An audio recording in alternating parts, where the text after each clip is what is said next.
Hey everyone, it's Simon here, and I wanted to let you know that we are wrapping up season 3 with this episode with Bryce Fluellen, the executive director of social equity franchise at Everytable, which is such a powerful example of how a purpose-led company can impact local communities.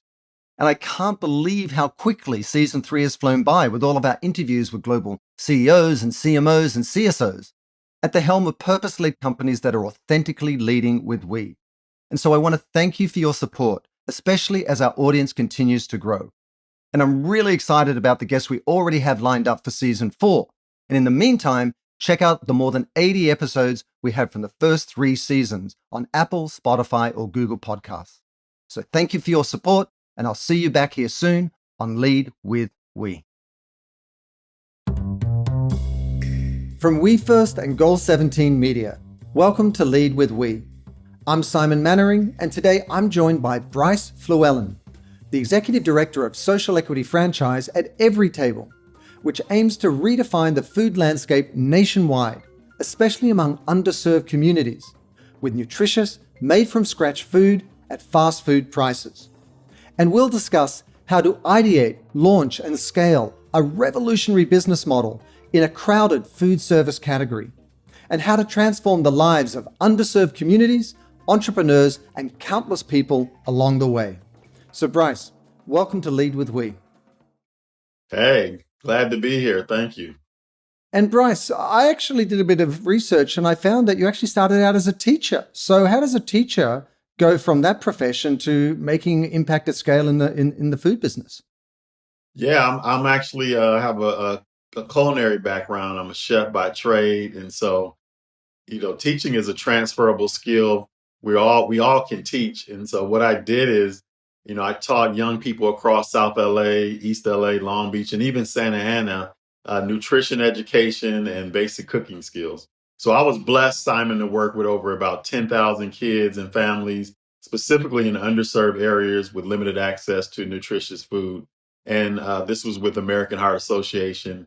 And so it's really about engaging young people and the importance of what they put in their body, but also teaching them, how to cook it, and so they can empower themselves to be able to make those choices on their own.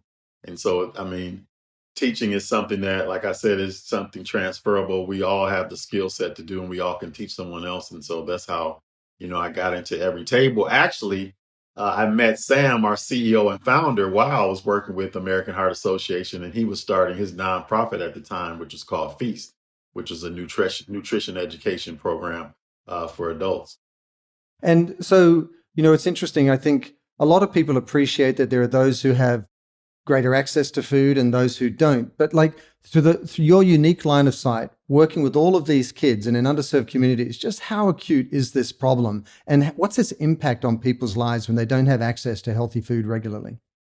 I think I can't remember which Surgeon General it was, Simon, but the Surgeon General said that because of the limited access to food and a lot of the preventable diseases that young people were now suffering from, like type 2 diabetes, that this could have been the first generation that would not live longer than their parents. So that statement within itself says a lot, right? So you have young people who are suffering from diseases that are preventable. There's a lot of different reasons why, but one of those reasons is limited access to the food that we need or they need to nourish their bodies. And also, it's not just their problem, and I don't mean to sound unkind about it, but sometimes all of us are guilty of thinking there's a problem over there and not here. It affects all of us in terms of the burden on the healthcare system, generational sort of illness and so on. Like, what have you seen play out if we don't, really address this problem? I think you hit the nail on the head. I mean, it's something that impacts, every one of us, right? So when you have young people or places in this country and across the world where people aren't able to live their best because of limited access to nutritious food, along with other things, then that helps us and prevents us from being able to be as strong as a country as that we could be, right? You can think about limited access to education. I mean, all these things intersect. And if we have a majority or a lot of people in our country who just don't have that chance to lead healthy and productive lives, then that's something that's hurting us as a country overall. And let's talk about the root causes of that problem before we go to the solution, because sometimes we forget that all of these things are connected. It could be the infrastructure, like where do highways go and where are the access points to highway? Where are the investments made at a neighborhood level, community level, statewide level, national level? Give us a sense of how complex the issue is.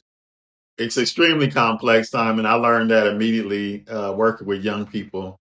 Before I started teaching, I had no idea, or the term food desert, or some would like to properly say the proper term is food apartheid, because what you just talked about, you said systems, right?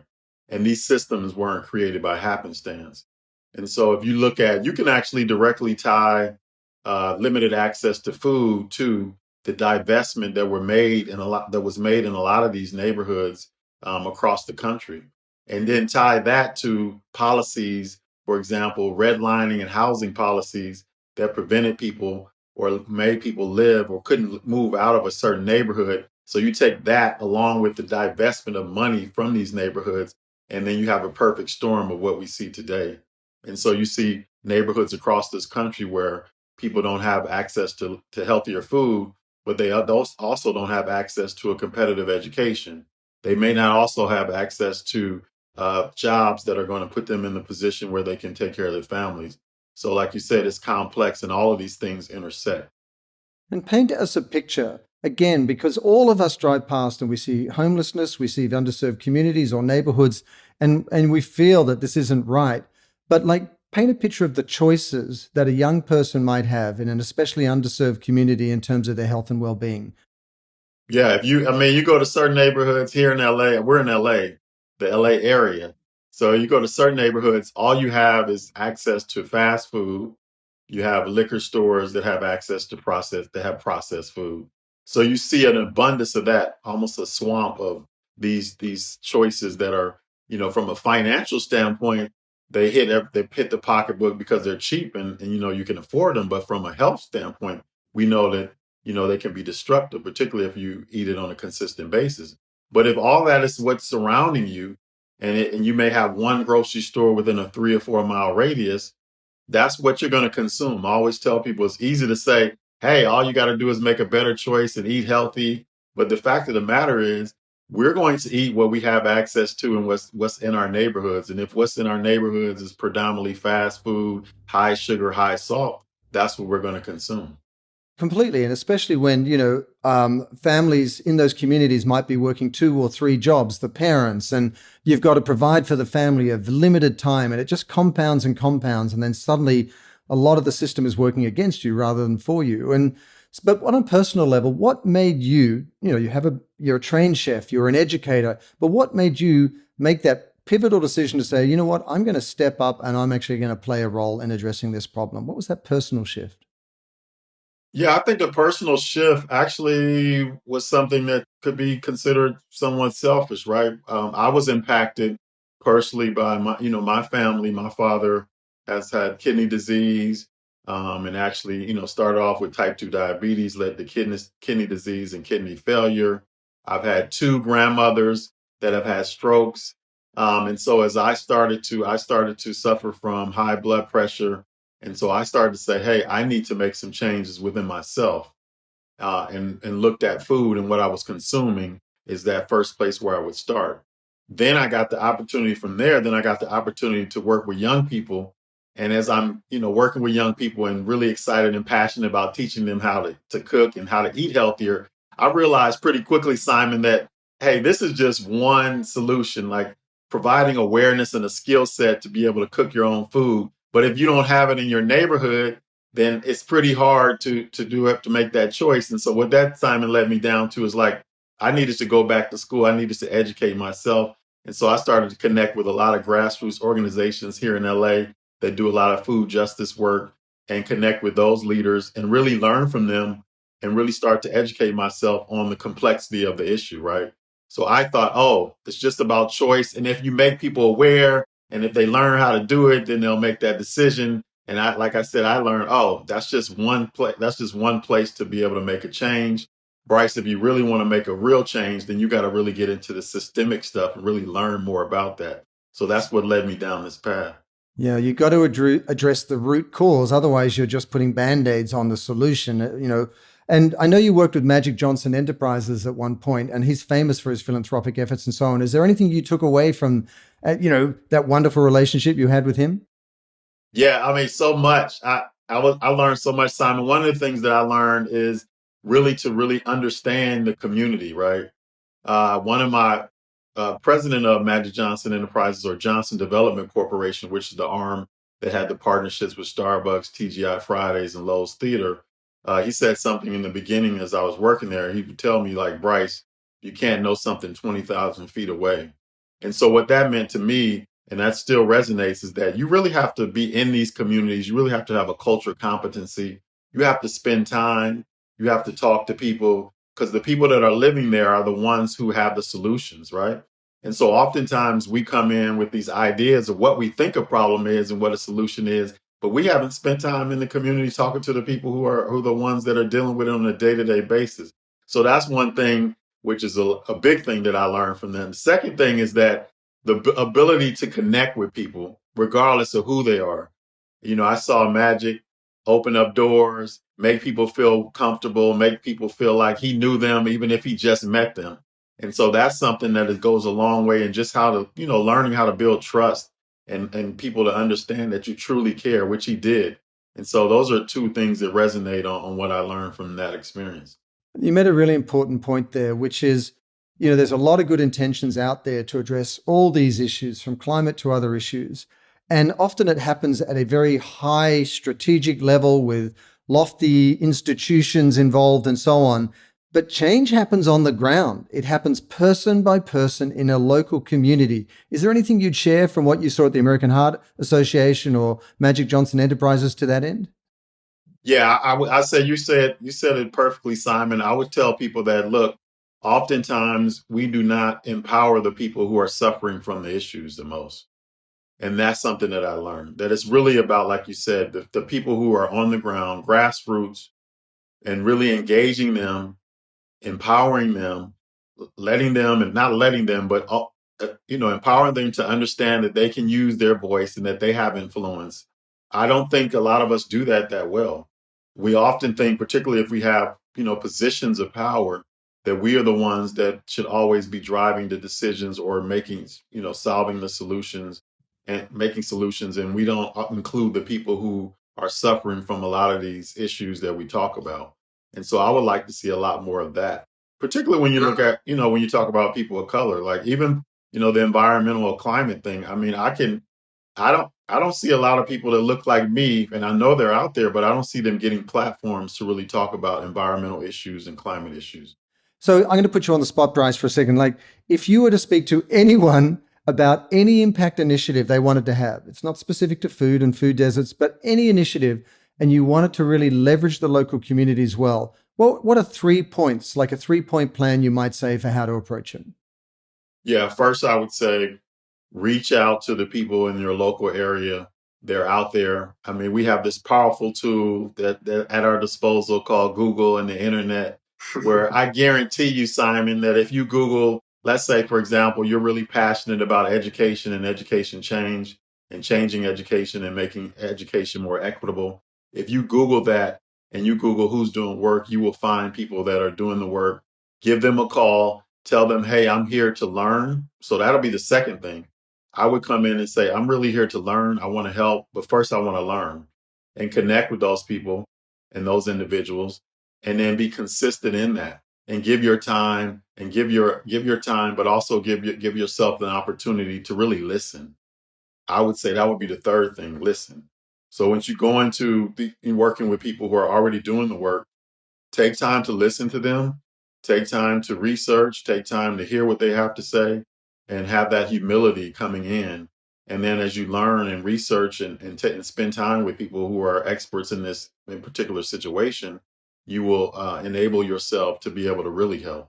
Yeah, I couldn't agree more. And I'll tell you why. There's a presumption or an assumption by brands that consumers, citizens, communities want them to ride in and save the day. And in fact, many local communities are so frustrated that they've taken to self-organizing themselves around the issues they care about most. And they're doing a lot of the heavy lifting, the work on the ground. So brands almost need to be invited in these days. You can't come in with an arrogance or presumption that the brand has to save the day. So I think listening and learning is absolutely spot on. And so if anyone wants to have an impact, start at the grassroots level, learn as much as you can, listen to what you're being told, and then collaborate to that end. So Bryce, let's turn to Everytable. It's doing something truly unique. And one of the things that really jumped out to me is the fact that you actually price the meals based on the location. So give us an overview of Everytable and some of the specifics. Yeah, isn't that great, Simon? I mean, you can get meals between $5 to $9, fresh prepared, chef prepared meals. So Everytable is a social enterprise, mission-driven company whose mission is actually to make nutritious food accessible and affordable to everyone everywhere. And so that price point is one way we do that. And we price our food to the neighborhood, the median income of the neighborhood, as we talked about, recognizing the systemic issues that we face in this country. We know that in some areas where a median income is $20,000, that we couldn't price our meal at $8 to $9 there, so we have it $5 to $6. And then if you go to more affluent neighborhoods, let's say like Brentwood, the meal would be between $8 to $9. And so it's not charity, it's just the recognition of, making our food more accessible and the systemic things that prevent people from having that access to nutritious, affordable food. And so how do we do that? So we have a commissary model, meaning that all of our food is made freshly every day in Vernon, which is right outside of downtown LA. We have a 30,000 square foot facility. So all the food is brought in there. We have, all kind of different vendors, and so we bring that food in there. And then we have our chefs who create recipes, and then we have a production staff that makes the food, and we assemble the food there as well. And then we all have our own distribution channel. So we have our own logistic and fleet of trucks that are refrigerated, about 70 of those. And then we have an omni-channel model. What that means is that we have stores. So here in LA, we have about 25 stores now. And Simon, we'll have 60 here in LA County by the end of the year. We also have a subscription model where people can order the food online and get it delivered to their house or apartment. We have about 5,000 to 6,000 customers every week. And then we have a food service channel. Now, Simon, this started during the pandemic when we had to shut all of our stores down. We put out a call and said, hey, if anybody needs nutritious food delivered, we have the capabilities to do that. And that led to a number of contracts with city agencies and even community colleges. And then lastly, we have a vending machine business, smart fridges, where people can get Everytable food in their office building. It's internet capable. So you put your credit card in there, pull a mail out, and we fill that up weekly with our logistics team. And so we're trying to be wherever customers are, Simon, and making sure that our food is accessible, but also it's between that $5 to $9 price point. I mean, to have fresh food, chef-made food, with all the logistical challenges of that, at a price point that makes it accessible to everybody, and then these delivery, formats like, in offices and so on. It's what the businessman, the entrepreneur in me wants to say, like, is it just the economies of scale that make that possible? Because if this is possible, why haven't others been doing it before? It's a head scratcher. Yeah. Well, I'll say that, yes, it is economies of scale. And then the more we grow, our goal is one day that we'll be able to sell those meals at between $4 to $6. And so we do that, to your point, the more we grow. Why others don't do it? It's complex. We basically, when I talk to you about the different channels, so we have about 4 different businesses within one, right? And so it's not easy. We have an amazing team of individuals and leaders that I get to work with every day, from our store staff to our commissary staff to our leaders that run everything from logistics to supply chain to store operations. So it takes an amazing team and it takes a lot of work. And so I would say that why people don't do it. It's definitely a challenge, but a challenge that we understand that if we can accomplish, we'll change the landscape of what food looks like in the food system in this country. And so it's a huge task and a vision. But for me personally, I like to be alongside people who have vision, individuals who see things that to your point, why is everybody isn't doing it? Because everybody hasn't seen it, or if they see it, they don't have they don't have the foresight and the fortitude to go after it. So I like to be able to be working alongside people who see something that doesn't fully exist, and we try to make it come to life. And would you say that the vertical integration, in as much as you're making the food, you're shipping it, you've got your own sort of like kiosks and offices and so on, is that the sort of secret unlock because you don't have all those middlemen or women that carve out a piece of the profit and therefore bump the prices up? Is that where the unlock is? I think that's one area, but another, if you look at the fact that we do not have kitchens in our stores, for example, that's where we're able to have savings as well, which allows us a couple things. One, it helps us be able to reduce, our average build out costs. And so for those who don't know, build out is a term that's used in the restaurant industry on how much it costs to build a restaurant or a unit. So our average cost right now is between 275 to 300. We only need between 500 to 1,500 square foot. So we don't need a lot of space. Another part of it, Simon, as well, is because we do not have kitchens, we don't pay that. We're not building out, and that's a huge cost to build out a kitchen. And we don't need as much labor in store as, some of the other competitors, right? So you can run a store with between 1 to 2 people, where if you look at some other models where you're making food in that particular location and you have kitchens in there, not one, you're paying that cost for the kitchen build out, but two, sometimes you're going to need between 6 to 10, even 6 to 10 people. So, which is, puts the cost, you got to add that cost onto the food and that goes on, passes on to consumers. So, It's super smart, and as you say, the more you grow, the greater the cost efficiencies you can establish. Where are you planning to expand next? You've got LA, you've got San Diego. What's the big vision, the big plan? yeah, we're going to New York this year. We're excited about that. That's going to push us to develop a skill set that in the And a patience level, and a patience level. patience level, right? It'll be a smaller footprint to start off, maybe 4 or 5 stores, subscription around those zip codes where their stores are. A smaller commissary that's between probably 4 to 5,000 square feet. Excuse me, I could be a little off on that. And so we've hired a couple. We have a couple key leaders that we've hired a few months ago, and then we're continuing to build that. So that's exciting. I mean, from a business point of view, it's very exciting, but from a human capital, from a flesh and blood, from people's lives, for kids and their futures, it's just extraordinary. And so give us a sense of the menu, because is it, sometimes you see a lot of the fast casual restaurants out there, do they have do you have a limited menu and that helps, the efficiencies we're talking about, or what spectrum of foods or meals do you offer? We have hot bowls. So we have bowls like we have a chicken curry meal. That's one of our most popular turkey taco bowl. And then we also, for example, we partnered with a restaurant here, a Black-owned restaurant here in South LA called Post and Bean last Black History Month, and developed a meal with their chef. So it's a Creole chicken gravy bowl. So it has roasted chicken with the Creole gravy, spinach, brown rice, black eyed peas, and sweet potatoes, between $7 to $8. So that's the type of meal that if you went into a restaurant, you're probably gonna pay $20 or more. You're making everybody hungry right now. You're just painting a picture right now. Yeah. That's the point. And so those are meals that you can get heated up within the store. You can take those home, and that's more of the dinner type of meal. We also, Simon, have salads. So we have a shrimp salad that we just launched a month ago, with asparagus, and then we have wraps as well. So we have a pesto chicken wrap. We have a falafel wrap, more on the lunch spectrum. And how do you finance this model? Like, it's a franchise network, but obviously you want to support those who might not have the means to launch a franchise in their own right, even with the cost efficiencies you mentioned. So how are you rolling it out?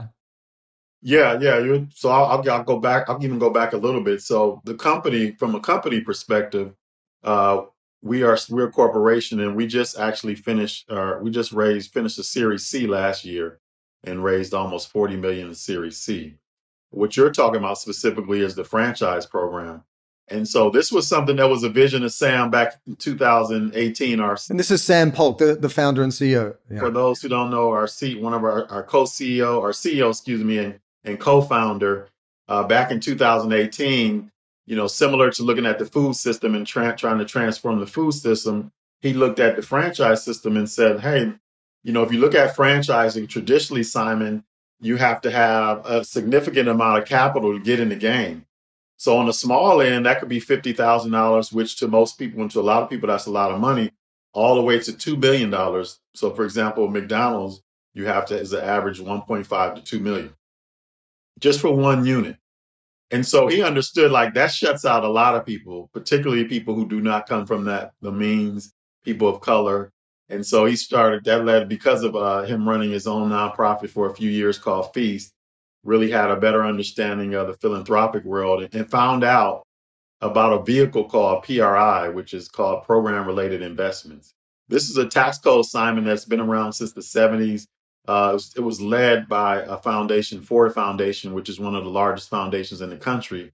And it basically says that if you are a social enterprise corporation, that foundations can actually invest in you. You do not need to be a nonprofit. You just need to have that tax code, a public benefit corporation, social enterprise. And that investment is really to get that capital out into the market. Most people who know foundations know that they do a lot of giving money out as grants, and grants are a complete write-off.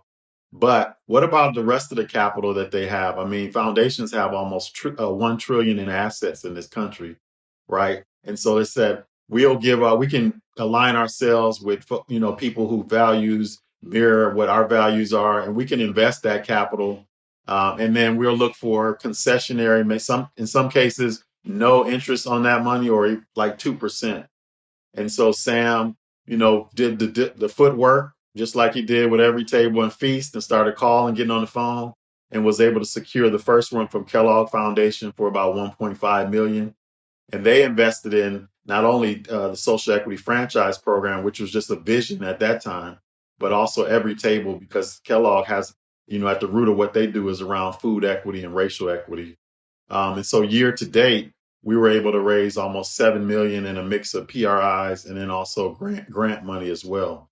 And so what we do is, the uniqueness of this program is that we look for individuals who have the talent, just haven't had the access. So that person who may have been a supervisor or assistant manager in a restaurant, whether it's a Subway, or maybe they have been a supervisor at like a CVS, and they have that skill set. They've always wanted to own their own business, but didn't always look like it was out of reach because they just don't have generational wealth or access to traditional bank capital.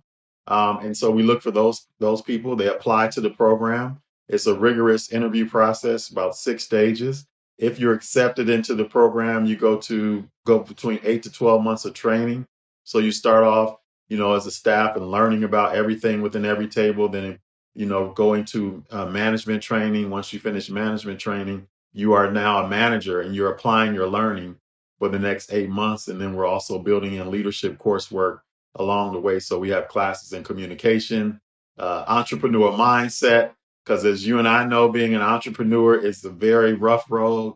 It can be lonely. So what are the tools and resources that you need in order to make it through financial planning and management, and then also civic leadership?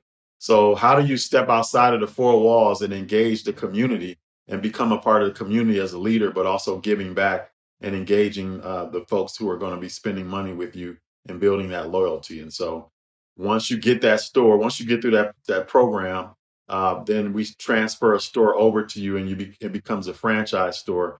And then you pay us back the build out costs over 5 years in non-linear payments. And so, but the payments, here's the thing, Simon, the payments don't kick in until the store starts to achieve profitability.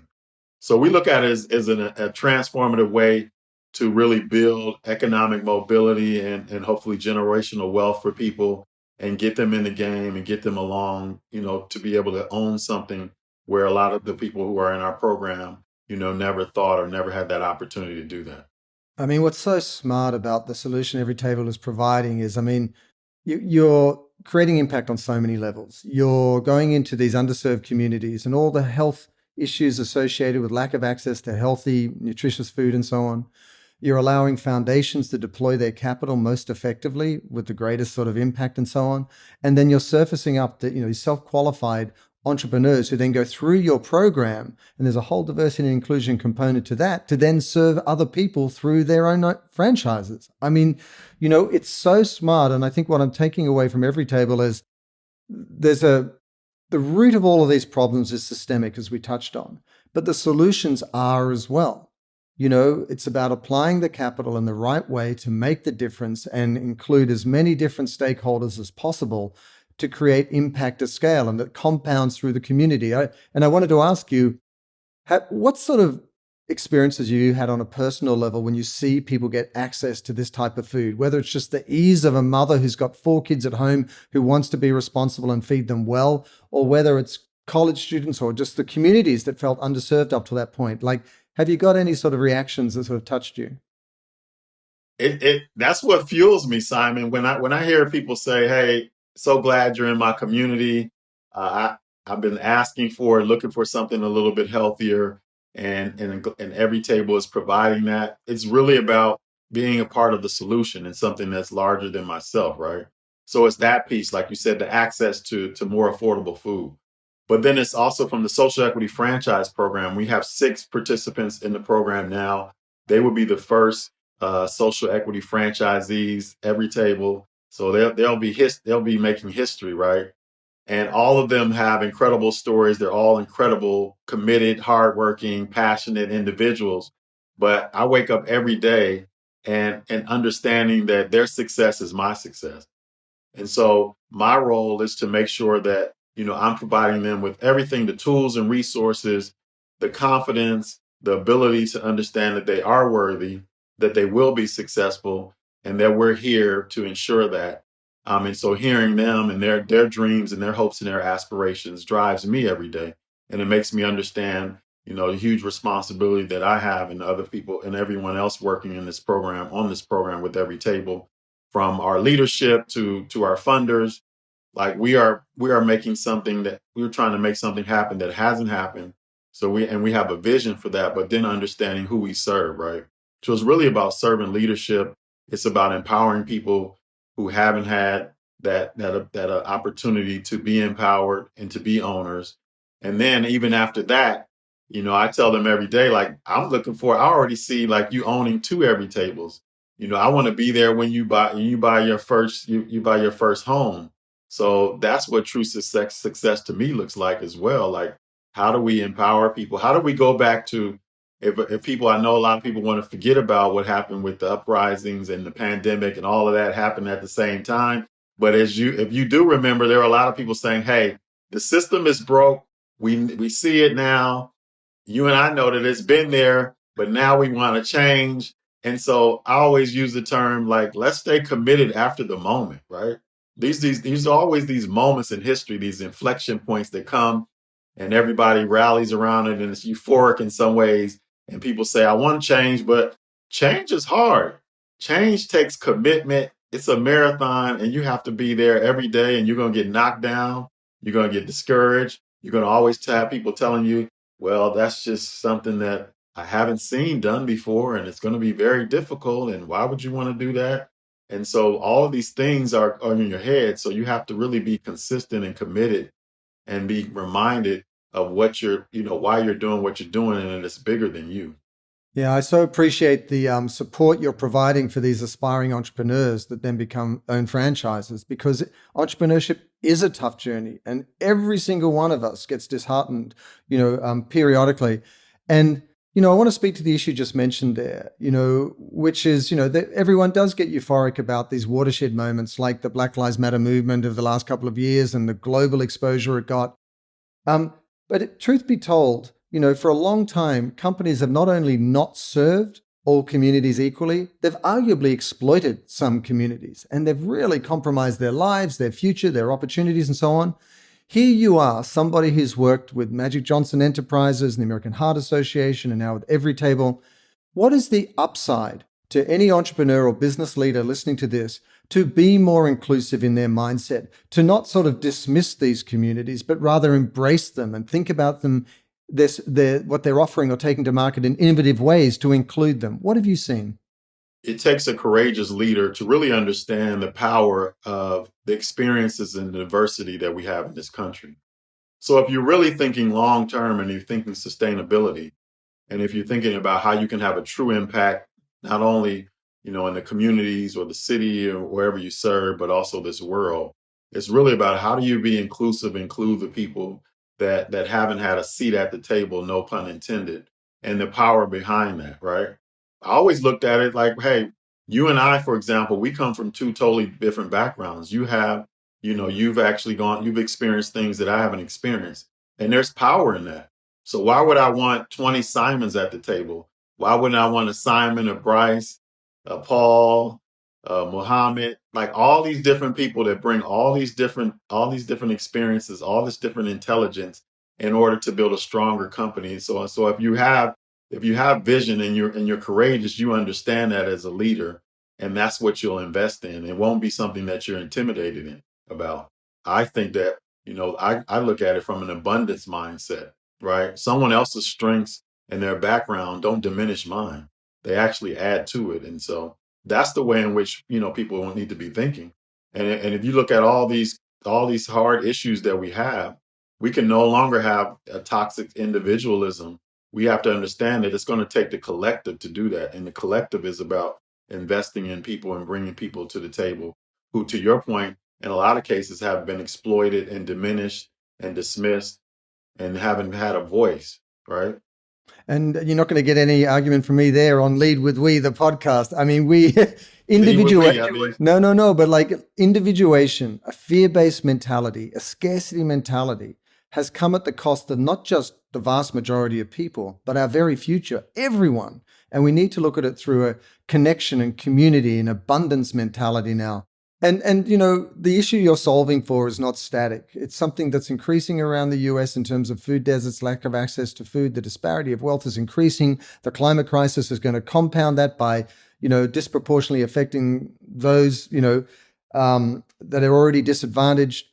What keeps you up at night right now as you try to solve for these big issues? Is there any one thing that you sort of, scratch your head over?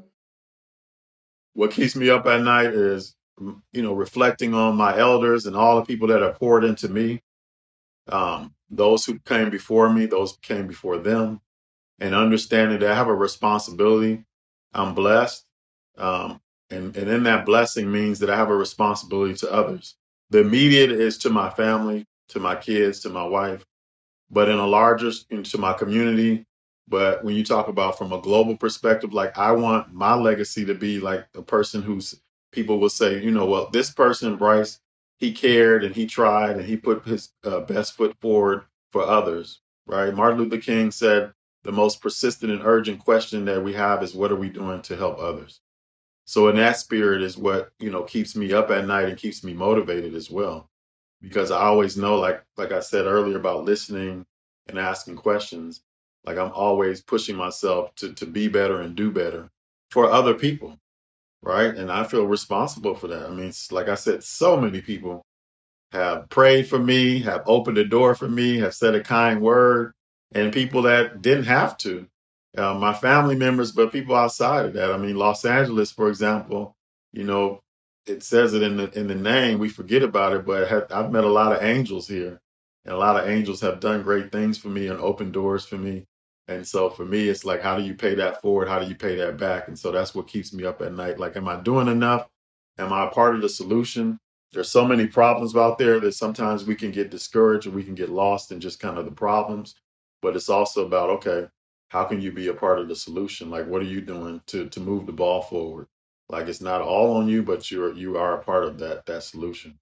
And that's the difference that makes all the difference, I find. I mean, if imagine just like you, all of us are out there where our motivating driver is, am I doing enough for others? Imagine how much better off all of us will be if we are thinking that way instead of what have I got for myself, often at the cost of others or the planet. And it's only that shift that's going to allow us to provide the solutions at sufficient speed and scale, given all the challenges that we face. I was going to ask you, in that context, what makes you optimistic? But I think that's what makes you optimistic. That same spirit in others, perhaps. Yeah, that's what makes me optimistic. I'm an optimistic person by nature, if you can tell. So that's what makes me optimistic. That's what I try to tap into. Doesn't mean that I don't have bad days. Doesn't mean that I don't just get discouraged. But I think thinking about all the sacrifices that people in my family and beyond have made for me, but also thinking about, hey, uh, and I took this from sports. One of the beautiful things about participating in sports and athletics that I always tell people is the mindset that you can develop. And so I started playing sports at an early age. My mother put me in the pool at like 4 or 5 years old. And so one of the things that I learned from that is like, hey, you get knocked down, you get back up, you push forward, you stay consistent.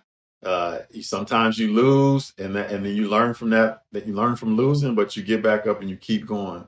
And so if you take that along with the fact that, to your point, there's so many things and so many people who are suffering in this world from a number of different issues, and how can you support those folks? And then understanding the power of network, the power of the collective, like you said, you personify that in the book and what you're doing with Lead with We. But I can't say that enough. Like the power of your network, and not just from a what can I get from people, but understanding the power. And once you give, it'll come back to you tenfold. It may not happen for a couple years, it may not happen for 5 years, but I have a testimony. For example, the situation with Sam Polk and our founder and owner. And Sam and I met back in like 2013. I never had an idea that I would be working here. We just built a relationship, on common ground around change in the food system, kept encouraging each other along the way. I was encouraging him when he had the nonprofit. He kept up with my work. We sat on a number of councils together. We did webinars together and just build a relationship, right? And an admiration for each other's work and philosophy on life. And now here at 2022, I'm leading, this incredible social equity franchise program. So that's a testimony right there of planting a seed, building relationships, and understanding the power of those relationships. Couldn't agree more. I mean, let's all just be the great unlock for each other in terms of opportunities and the impact we can achieve together. Bryce, thank you for your time, for your insights, and for all the different ways that Everytable is having impact. Thank you, Simon. I really enjoyed talking to you today. Thanks for joining us for another episode of Lead with We. And you can find out more information about today's guest, Bryce Fluellen, in the show notes of this episode. Follow us on Apple Podcasts, Spotify, or Google Podcasts so you never miss an episode. Plus, you can now find us on all United Airlines in-flight entertainment consoles as well. And if you like this video, hit the like button and make sure you subscribe. Finally, if you want to dive even deeper into the world of purposeful business, check out my new book and Wall Street Journal bestseller, Lead with We, that's now available on Amazon, Barnes & Noble, and Google Books. Lead with We is produced by Goal 17 Media. I'll see you very soon, and until then, let's all lead with we.